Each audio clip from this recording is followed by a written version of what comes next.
लहर लहर लहराए रे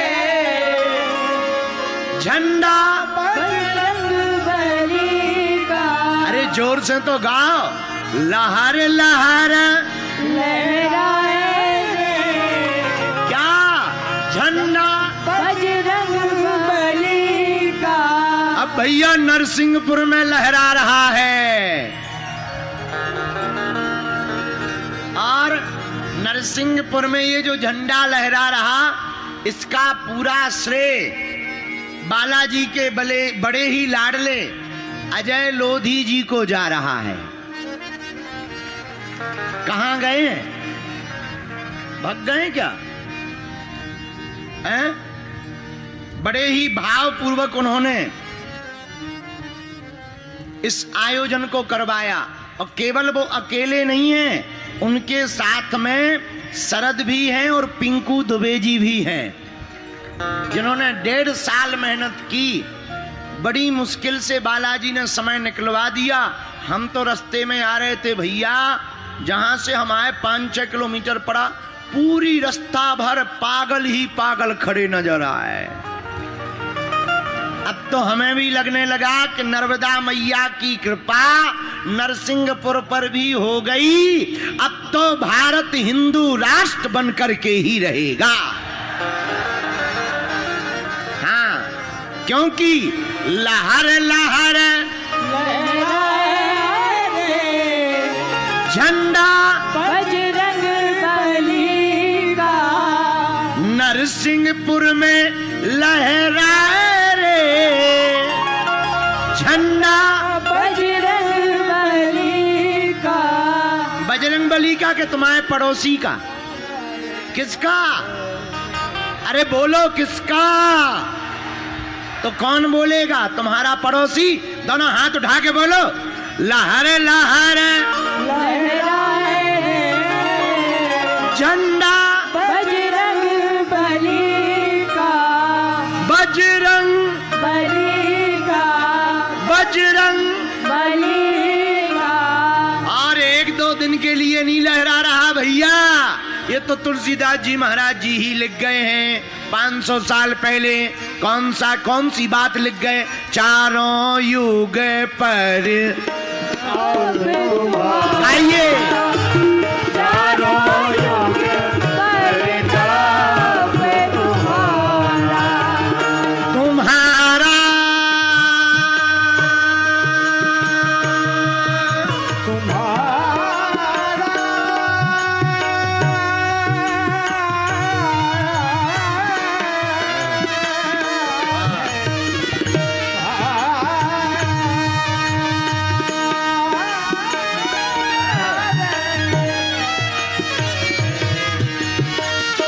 चारों युग परताप तुम्हारा।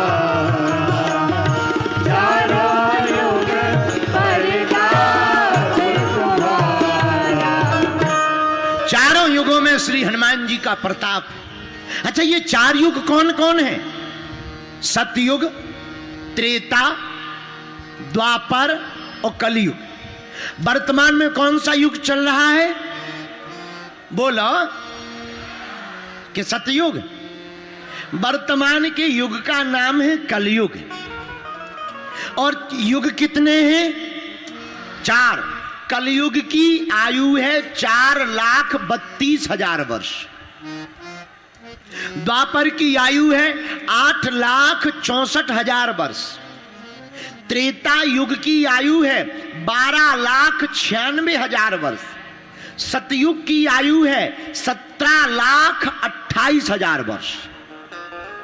वर्तमान में कलयुग चल रहा, और कलयुग की 4,32,000 वर्ष की आयु में मात्र 5,000 वर्ष व्यतीत हुए हैं, मात्र 5200 वर्ष।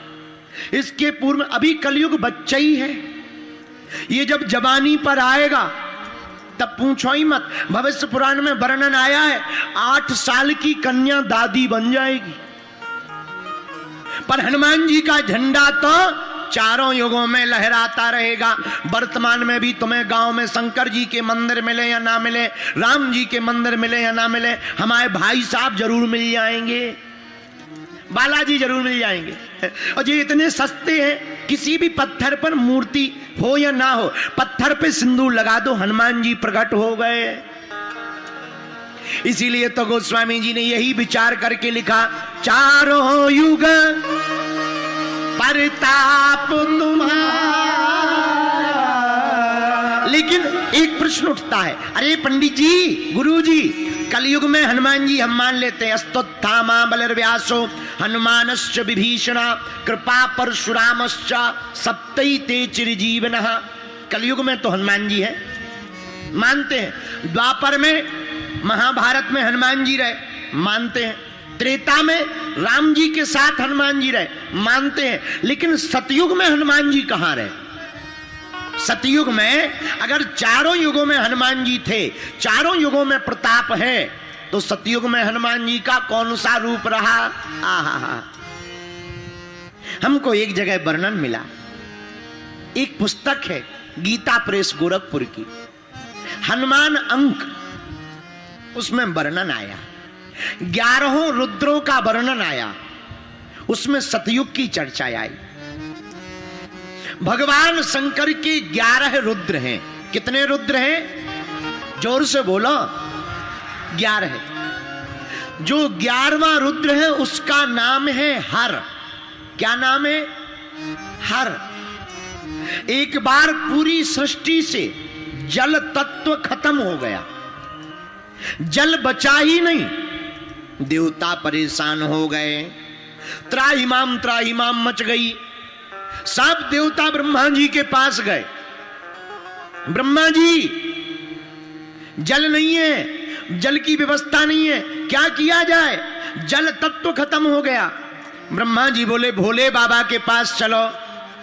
शंकर जी के पास गए, बाबा जल नहीं है, जल तत्व ही खत्म हो गया। 5 तत्व हैं, क्षितिजल पावक गगन समीरा, पंच रचित यह अधम शरीरा।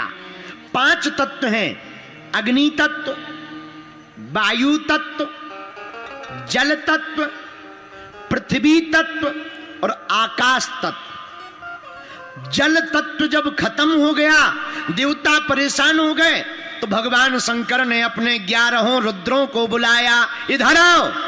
जी महाराज, जी जी। अरे जल तत्व खत्म हो गया, तुम में से कोई जल तत्व प्रकट कर सकता है? 10 रुद्रों ने हाथ जोड़ लिए, हमसे नहीं हो सकता। पर 11वें रुद्र जो थे, उन्होंने कहा बाबा हम प्रकट कर सकते हैं, लेकिन एक दिक्कत हो जाएगी। क्या? अगर हम जल तत्व प्रकट करेंगे तो हमारा शरीर गलने लगेगा और हम खत्म हो जाएंगे। भगवान शंकर और देवताओं ने आंखों में आंसू भरे, कहा हे रुद्र, वर्तमान में देवताओं पर मुसीबत है, जल तत्व खत्म हो गया, तुम एक काम करो, तुम जल तत्व को प्रकट करो। हम सब देवता मिलकर आशीर्वाद दे रहे कि तुम्हारा नाम चारों युगों में रहेगा और तुम अभी जल तत्व में विलीन हो जाओगे, पर त्रेता युग में तुम अंजना नंदन हनुमान के रूप में प्रकट होगे। लोग तुम्हें अंजना नंदन कहेंगे, कोई तुमको पवन पुत्र कहेगा, कोई तुमको शंकर सुमन कहेगा, कोई तुमको रघुपति प्रिय भक्तम कहेगा, कोई तुमको बजरंग बली कहेगा, कोई तुमको हनुमान कहेगा, कोई तुमको रामदूत कहेगा। वही 11वां रुद्र जो हर नाम का रुद्र था, वही जल तत्व में विलीन हो गए।